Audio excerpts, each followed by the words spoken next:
Bonjour Monsieur François Godemont, Bonjour. spécialiste des relations internationales en Asie. Merci beaucoup d'avoir accepté notre interview. Le Davos asiatique Forum de Boao a commencé ce 7 avril à Hainan en Chine avec deux mots-clés, ouverture et innovation pour cette année. Qu'est-ce que cela implique pour le futur des pays asiatiques selon vous?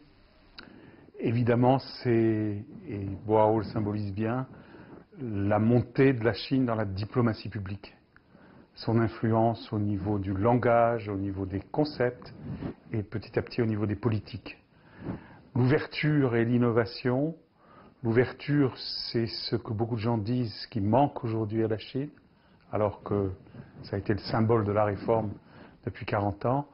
L'innovation, c'est ce que personne ne conteste à la Chine, car les progrès qu'elle a faits en matière technologique sont spectaculaires.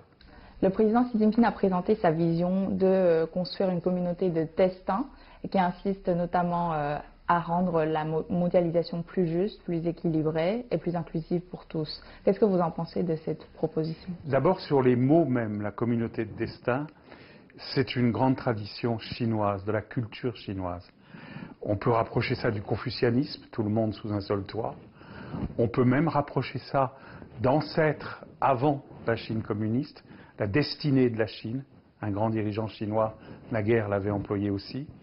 Et puis, clairement, ce que Xi Jinping revendique aujourd'hui, c'est la globalisation qu'autrefois la Chine a plutôt subi, mais qu'aujourd'hui, elle estime de son intérêt et qu'elle veut préserver. Une mesure cohérente dans la lignée de promouvoir la mondialisation d'aujourd'hui. Cela fait 5 ans que l'initiative Une ceinture, une route est en place. Quelles ont été les mesures concrètes pour vous et quels seront les défis à relever dans les années à venir? Elle a fasciné le monde entier. Je pense que le succès en termes de diplomatie publique a dépassé même les espérances chinoises. Mais vous avez raison, l'heure est aujourd'hui au premier bilan.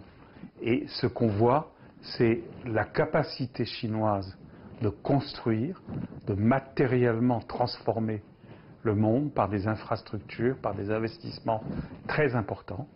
Et c'est une capacité qu'on a un petit peu oubliée, si vous voulez, à cause d'objectifs de rentabilité financière. Mais ensuite, j'ai prononcé le mot financier, ce sont des risques financiers. Et ce que tout le monde observe aujourd'hui, c'est jusqu'à quel point les routes de la soie vont accroître le risque d'endettement de certains pays qui y participent, ou même constituer trop de dépenses chinoises. Et le gouvernement chinois devra arbitrer entre son ambition, qui est énorme, effectivement, et les réalités financières, les siennes et celles des autres. La mondialisation entre dans une nouvelle phase aujourd'hui où on voit une montée de protectionnisme, surtout avec les États-Unis qui ont augmenté 25% d'imposition sur les produits importés de Chine récemment, qui a suscité aussi des tensions commerciales entre ces deux pays. Comment analysez-vous cette situation? D'abord, je pense que personne ne cassera l'interdépendance économique entre la Chine et l'Europe ou la Chine et les États-Unis parce qu'elle est trop importante et que la casser provoquerait des dommages incalculables des deux côtés. Mais c'est aussi une partie de cartes, si j'ose dire, dans lesquelles jusqu'ici chacun a montré son atout, la capacité de prendre des sanctions commerciales. Les États-Unis l'ont montré, la Chine l'a montré. Normalement, on négocie ensuite. Ce qui est très clair, c'est que l'attitude des autres pays, des autres grandes économies, comptera aussi parce que les autres économies sont impliquées par ce qui pourrait se passer. Cette 17e édition du Forum Boao marque également les 40 ans d'ouverture économique de la Chine.